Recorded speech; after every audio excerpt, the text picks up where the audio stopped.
Good morning. I'm Deanna Matson, one of the editors and mock interviewers at the PA Life. And today I'm holding a workshop on MMIs. Today we're going to focus on ethical and situational questions and a little bit of a projective question at the end. So I'm going to go ahead and share my screen. Here we go. So MMI, PA school, multiple mini interview strategies. Part one, ethical, situational, and projective. So obviously part one suggests there will be more episodes to come. Indeed. There's so many different types of questions one could tackle in an MMI. So I am prepared to present several more. In just a couple of weeks, I'm going to do a workshop on essays. And then sometime in August, I'll do another workshop on communication and critical thinking and teamwork. Okay, so let's get started. All right, what is an MMI? MMI is just an acronym for multiple mini interviews. It's a series of unrelated stations, anywhere from 6 to 10. They have been utilized in medical school and now PA school interviewing processes to test the capabilities that can't be assessed in a traditional interview, where somebody sits down one-on-one and goes through those standard interview questions, which, although honestly, I have to say, most PA school interviews aren't like a job interview. They usually are scenario questions. There's a lot of behavioral type questions, and there's more of a hybrid approach. So MMIs are looking at these other capabilities or skills or characteristics, such as teamwork, communication, self-awareness, maturity, empathy, and critical thinking. And that's why they are really hard to prepare for, because developing the ability to work as a team or communicate well or have self-awareness, that takes a little bit of work, as well as maturity, empathy, and critical thinking. You can't always fake that. You got it or you don't. And so that's what's appealing about an MMI to PA schools. It really gives that more holistic approach to picking students for their program. It's not just about your grades and your hours. It's about your character and who you are as a person. It also looks at your thought processes and your situational aptitude. So those are the reasons why they use these. Okay, more about why they're using them. But you usually have more than one interviewer, which is great, right? So each room has its own interviewer. This gives the schools a better picture of you as an applicant. You're no longer just basing your selection off of character or charisma. They want to know that if you don't click with one person, you have multiple people looking at you. So that's really great. And then they use evaluation rubrics to limit those subjective factors, charisma and chemistry versus actual ability. And then also your behavior is more important, it gives more weight than your backstory. So you might have a really good story, whether that's a great academic story or whether it's, I don't know, personal experience with PA's story. Your behaviors actually are going to be more indicative of your success than is your story. Okay.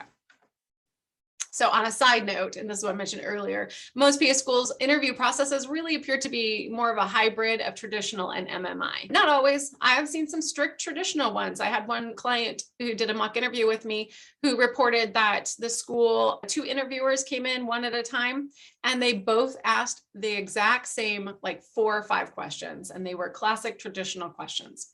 And then I have other clients who are showing me what their interviews are looking like in terms of the format.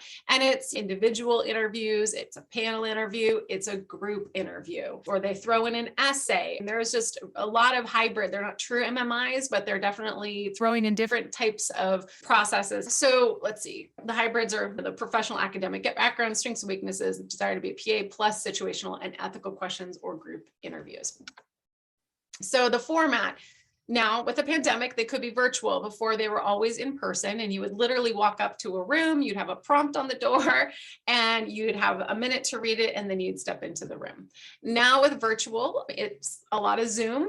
And should definitely, with a virtual MMI, have paper and pencil for note-taking and outlining. That is A-okay. I don't know what the situation is in person. I really haven't asked anybody, and it's been a while since we've done them, but they're coming back this year, it seems. But you rotate through station rooms. I think I said 6 to 10 earlier, but 5, it could be 5 to 10. You go to a room, given the prompt, you're told how many minutes you have to prepare and how many minutes to answer. But you do not, this is a really important point to always remember, you do not have to use up all of the minutes given to answer. I would try to leave 1 or 2 minutes at the end so the interviewer can ask you follow-up questions. That takes a little pressure off you to fill 8 minutes. 8 minutes, that's on the long end, really long end.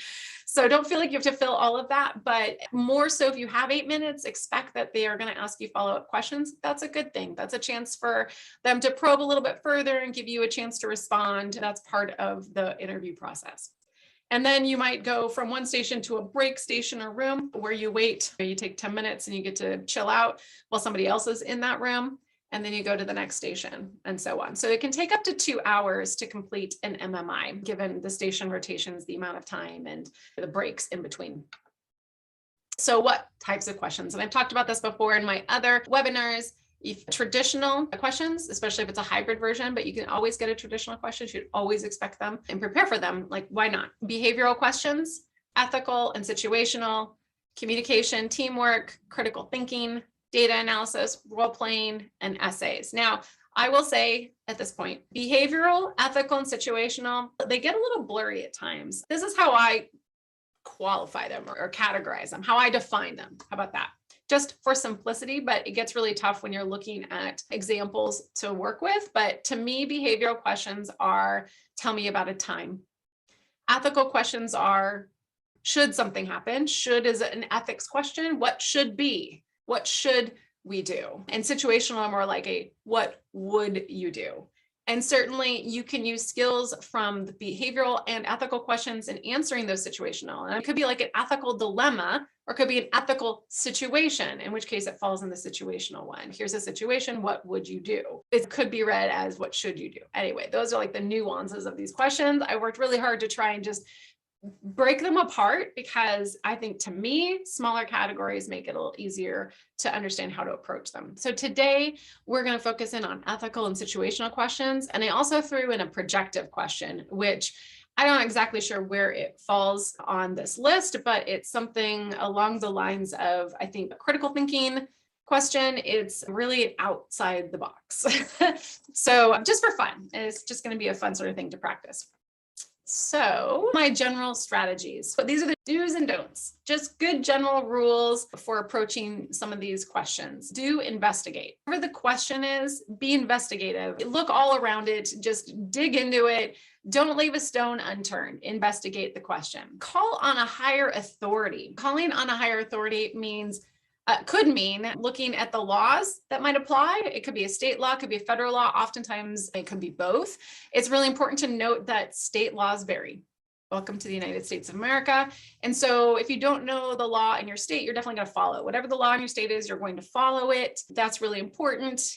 But you could also just say, I don't know what the law is, but I'm going to follow it. If you do know the law, all the better. But higher authorities also could be your supervising physician. Higher authorities would be anybody over your supervising physician. And in certain like code of conduct type questions, like a misbehavior of your supervising physician, you need to think about who's up above them. And it could be within the organization, or it could be outside the organization. It could be a governmental entity that rules over this ethical piece. You also want to qualify your statements. So don't be absolutist most of the time. Qualifying statements is just fine. I know there's an inherent pressure to feel like you have to be like, this is the way it is. In fact, it's usually pretty wishy-washy or gray. There's a lot of gray. It's not always black and white. So qualify your statements. Then if this is the situation, then this is what I would do. Include all perspectives. Don't just think about your perspective. Try and hold other people's perspectives. It could be two-sided. It could be, if it's a, should you do this? It's a yes or no. Explore why you would say yes. Explore why you would say no. And you need to really get into the head of the opposite viewpoint of yourself. That shows maturity. That shows critical thinking. That's what they're looking for. Pay attention to what is not said in the question, and then ask your own questions. The way you do that is asking your own questions. So you're talking to the interviewer and you're like, some things I don't know in this question, things that are unclear to me. So I would like to know, what is this or what is that? What do you mean by? And I don't know if they actually answer you or not. They might, but it doesn't matter whether or not they do. You want to show your thinking process. Remember, it's all about how you think. And then take a stance or state what your action would be. You do need to finally have a stance, but save it till the end. Don't lead with it. Investigate, right? Explore the higher authorities if they apply. Qualify your statements. Include all the perspectives. Pay attention to what is not said. ask a bunch of questions, and then take a stance. Okay. And we'll do an example of this. Okay. And the don'ts: don't make exceptions. Don't say, this one time I'm going to make an exception to the rule. No, the rule is the rule. Don't make exceptions to the rule. Don't let people off the hook in your scenarios. Don't be the only one talking. Now, this rule is for group situations. If you have a group question, don't be the only one talking. Don't be the only one. Make sure if you're going to take a leadership role, use it to call other people out. Not call them out in a bad way. Gather their thoughts and perspectives. Use it to get the quiet people engaged. Use it to spread the love around. Don't be a ball hog, and don't overstep your role in terms of a scenario. If you're given a particular role in a scenario, like you are as you're talking about what you would do, so imagine those situational questions, don't start doing things that would be outside your normal role. So stay in your lane. Okay. So group interview strategy. So those strategies apply mostly to individual, but they also can apply to group. But let's talk about specifically group. Back before MMIs became a thing, group interviews could be a group of people in one room with the interviewer or panel, and everybody gets a different question. That's possible. But it could also be everybody gets the same question, or it could be everybody works together on a question or a task. This seems the most likely version of group interviews these days. If you have a group interview, it's most likely a work together, teamwork, communication sort of thing. So things that are fair game in a group interview could be a situational question: what would you do in this scenario? Ethical scenarios: decide who gets the limited resource, which is also somewhat situational. Could be who gets the organ, who gets the respirator, who gets the ventilator, who gets the whatever the limited resource is. Could even be a lifeboat. It could be a hypothetical lifeboat. Who gets the life vest in the lifeboat? It could be a decision making. And I have heard one client talked about they had to create a budget as a group, and then they had to defend the budget. So they work together, and the interviewers are watching how you're interacting with everybody. So keep that in mind. And then teamwork communication tasks, such as you have to recreate something, or you have to tell somebody how to do something, or things like that. And that's going to be we'll go after decision making and teamwork communication in another workshop, because there's just only so much time. So let's talk about what you're being scored on. Like I said, you're being watched, and you're really being judged on your behavior more than the answer you get. So hopefully that takes a little pressure off, guys, at least in a group scenario. If it's an individual interview and you have to do a critical thinking task, you're going to be judged on your critical thinking. But in a group interview, this is from University of Pittsburgh hybrid program. This is what was sent to one of my clients. It said how they would be scored for individual interview and how they would be scored for group interview. And I pulled in the group one. I probably should have done the other one too. I didn't think about it. But higher scores are awarded for demonstration of active listening, conflict management, probing the group to maximize performance, leadership skills, clarification of group responses, encouraging and harmonizing with fellow group members, articulation, drawing others into the conversation, offering ideas, and summarizing. So you can see that this is both how you contribute individually, but really more so how you interact and deal with the other people in your group. And that's why I wanted to do these group mock interviews, because I think this is something you could practice in a group setting with people you don't know. So maybe we can do more of these in the future, but let me know if you'd be interested in that. So just to summarize, the way I usually say is be a good team player. Don't be a ball hog, but also don't be a wallflower. Don't be the quiet one who doesn't speak up. They clearly want you to engage in the conversation. They want you to be part of it. Step up where you can. Also try to stay focused on the task at hand. Don't talk about stuff that is superfluous, something that's tangential, something that's not about what you need to be talking about. Because I've heard reports of this, not my clients, but my clients have said that sometimes people in interviews start talking about their experiences with X, Y, or Z, and it doesn't really fit at all, because it's almost like the impulse to well, I didn't get to have a traditional interview, so I feel like I need to talk about those things. Don't do it. And if there's a leadership void, fill it, but use it, like I said, to draw out the quiet people. Use it wisely. Use it to assign tasks, and then step back and let people do their jobs, whatever.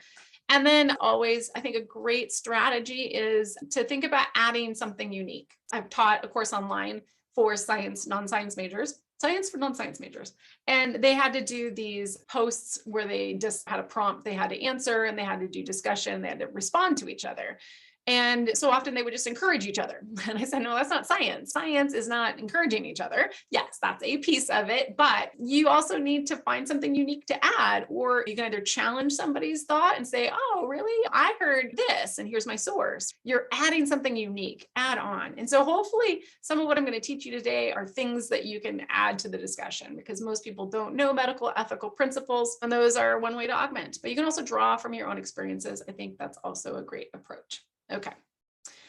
So the ethical dilemma. Let's talk about medical ethical principles. As I said, this is something you can add on. Very few people know these things. They don't know the terms from them. They don't know that there's 4 of them. They don't really know what to do with them. They haven't studied them. I've come across maybe 2 people in my 4 years of doing mock interviews who actually had an understanding of ethical principles, medical ethical principles. So the first is beneficence. And you'll know this as, or actually no, more the second one. So do the most good, but act to benefit patients and their welfare. So you're going to make choices that do the most good. Non-maleficence, do no harm. You want to act such that you aren't harming your patients, right? And you're going to choose things that will not cause harm, or at least cause the least amount of harm. But really minimize harm. We don't want to harm. We don't want to harm. That's the hallmark of medical profession, right? Patient autonomy is the patient's right to choose their medical care or their interventions. This is a huge theme these days. And under patient autonomy, there are like some subsets. And I've put a link to the article over here that I pulled this from. This is a great article. I highly recommend it. It's a great way to study up. So underneath patient autonomy would be the right to privacy, which is why we have HIPAA, the right to consent. You need to have consent before you can operate on a patient or whatever, and the right to truth telling, which is really interesting. I don't know how often that comes up, but patients deserve to hear the truth. And then the 4th pillar is justice, or fair, equitable, and appropriate distribution of medical access. I think that is sometimes the hardest one to bring into these ethical scenarios, but they apply definitely to limited resources. Everyone gets fair and equal access to care. I love that it is the hallmark of the PA profession. It is all about increasing access to healthcare, and so that is just. So then I'm going to talk about situational questions, because like I said, these kind of blur, and then we're going to work through an example. So situational questions, what would you do? They may ask you to identify how you would deal with a problem or make a choice in the future. So focus in on what actions you would take. Think about what laws apply, that's appealing to the higher authority, and what resources you have. Also, that's the higher authority a little bit, but it's also the investigative piece. It's really looking at different perspectives and knowing that you have a team that you work with and a supervising physician, and those people are resources to you, your colleagues, etc. So consider providing a quick example of a similar situation that you've dealt with in the past, and you could use a scarf. So situational questions are like definitely game for using your own experiences. I haven't seen too many examples online where people do that, but I think it's possible. A question like, how would you deal with a patient who didn't want you to treat them because you were a PA? I think you could draw on your experience as in, if you've ever had a patient who didn't want you to treat them, right? Or like a resistant patient, and like, how did you deal with that? So you can tell about a similar story and then apply it to this particular scenario. I think that could be effective. And then always consider utilizing medical ethical principles in your answer. And even if you don't say them out loud, they're tools in your toolbox that you can mentally work through as you're exploring the question and what you would do. Like, what is the most good? What would be the least harm? And what autonomy things do I need to respect? What laws do I need to respect? Etc. Okay. All right. So let's do an example. All right. So 2 patients need a liver transplant, but there is only 1 liver available at the time. Tell the interviewer how you would decide between a 64-year-old retired politician who is a recovering alcoholic or a 26-year-old mother of 3 who is on welfare. So think about what issues you would consider and what you would do. And I'm going to set a timer and give you 2 minutes to think about this. Wait a second. Okay. I'm going to turn my camera off while you do. And then I will pause the recording and we can discuss.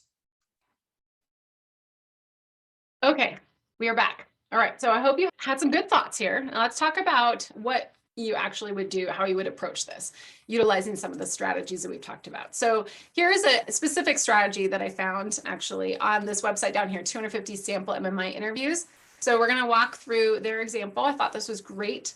So first off, restate the prompt. This buys you a little time and shows your understanding to the interviewer. The interview can correct any misunderstandings. And this is something we do teach in our MMI interviews. And so in our mock interviews, we don't advertise that we do MMI, but we do offer it to clients when they book an interview with us at the PA Live. You can do traditional or MMI. The challenge with MMI is they just take a lot more time, so we can cover fewer questions. Usually people aren't going to just have one interview at a school and that one interview is an MMI. We usually do a traditional and then we'll do a follow-up and do an MMI, and you get a discount on the follow-up. So just so you know, that's how we approach it at the PA Life. But we always encourage people to restate the prompt. So even imagine like you're going into a new room and you're meeting a new interviewer. You might introduce yourself again and say, I understand, I'm here to talk about the choice between two patients who could receive a liver. One is a 64-year-old retired person, former alcoholic, and the other is a, whatever it was, 26-year-old mother. Is that correct? And that gives them a chance to then correct any misunderstanding and buys you a little time and gets it into your head. Okay, so the next step is identify the central conflict. The well-being of two patients depends on the one liver. It's a limited resource question, right? You don't have to say that part, but the well-being of two patients depends on one liver. That's a central conflict. You only have one liver. So then you want to cover your ethical, legal, professional limitations or restrictions. So this is where you're going to think about that higher authority for one. Like, I wouldn't, as a physician, make this decision on my own. There is a transplant waiting list. I assume, right, again, we're going to ask questions. This is where you're going to explore and investigate and ask questions. I assume these are the top two patients on the waiting list who are the best match to the liver. I also know that there's going to be a review panel that will be making this decision. A group of people will. So I'm going to imagine that I'm on that panel, and these are the thoughts that I'm going to wrestle with. And these are the questions I'm going to wrestle with. Okay. So there are limitations, restrictions. You as an individual don't make this choice. A group does. There's a waiting list. There's a process. So in doing this, you're also showing your knowledge and your understanding, which is great. That's important to do. Then I want you to identify what you need to know. Okay, what don't we know from this scenario? That's really important information because there's a lot we don't know. So again, this is asking those questions. And you want to do it through if-then statements. This is how you qualify some of your thoughts. All right, so if the 64-year-old is still abusing alcohol, then I would likely be unable to give him the liver. But if he has been clean for many years, he might be a suitable candidate. Okay, so an important thing to note here is this is the application of somewhat of justice, right? You want to ignore to a degree, right? You don't want to show bias towards somebody who's been labeled as an alcoholic. And the way you avoid showing bias is something like this, right? I mean, if he's actively abusing alcohol, that is a problem from a medical standpoint, okay? However, it does not automatically keep him from being available to receive a liver, like because of his past behavior, he's not disqualified. That's what I'm looking for. He's not disqualified from receiving it. So we don't want to use that in our calculus. That's showing bias, okay? So I'm going to pause for a moment and let my participants, I'm going to pause the recording if I can get it to show up at the top. Let my participants share their answers. Okay, great. So we had a lot of other if-then statements. Let's see if you guys found some of the ones that I found. Actually, I didn't find them. They're on that website. All right. So other if-then statements, you could consider compatibility with the donor. So if both candidates are compatible with the donor, then, then they would be considered. If their medical history and their current health or lifestyle makes them a good candidate, then we would consider them. If the acuteness of their illness, we want to look at who has the more acute illness and maybe we give them higher priority. There could be a really heavy financial burden if the patient is comfortable with the financial burden that this might put upon their family, that they may choose not to proceed. So that could impact it. You also really want to consider maximizing longevity. So that is often a key piece. There's a special term for it. It's something like quality of life days. It is part of the process of determining who gets an organ. And certainly the 64-year-old man has fewer quality of life days than the 26-year-old mom. So that's something to take into consideration. Now, the fact that she has children is probably not something. That's one of those factors that does not apply. So you want to think medically, who's the best fit, who has the best chance of having the most quality of life days. Things like that. Okay, so just to reiterate, you want to restate the prompt, you want to identify the central conflict, cover your ethical, legal, professional limitations and restrictions, and maybe you even do that as the second thing. versus the third, you'd feel it out. And then identify what you need to know with those qualifying if-then statements, and then take a stance. You're going to filter those if-then statements into a qualified, conditional, but concise answer. And so here's what that could look like. If both patients had a seemingly equal chance of surviving the procedure and supporting the liver, and if both patients were fully aware of risks and willing to undergo the procedure, and if I had to solely make this decision as the physician without any higher authority, then I would choose the younger mother, since she has more life ahead of her, quality of life days, and 3 dependent children. But I would only do this if I were left with no other choice or alternative solutions. Now, what could some alternative solutions be? I wonder, some questions I would ask would be, could we split the liver? Because I believe you don't need a whole liver. Could you split the liver between the 2 recipients? I don't know. Anyway, things like that to think about, be critical, think through it, get creative, think outside the box. Those will look really good. Okay, so again, that's just to reiterate, that is the process for the answer strategy.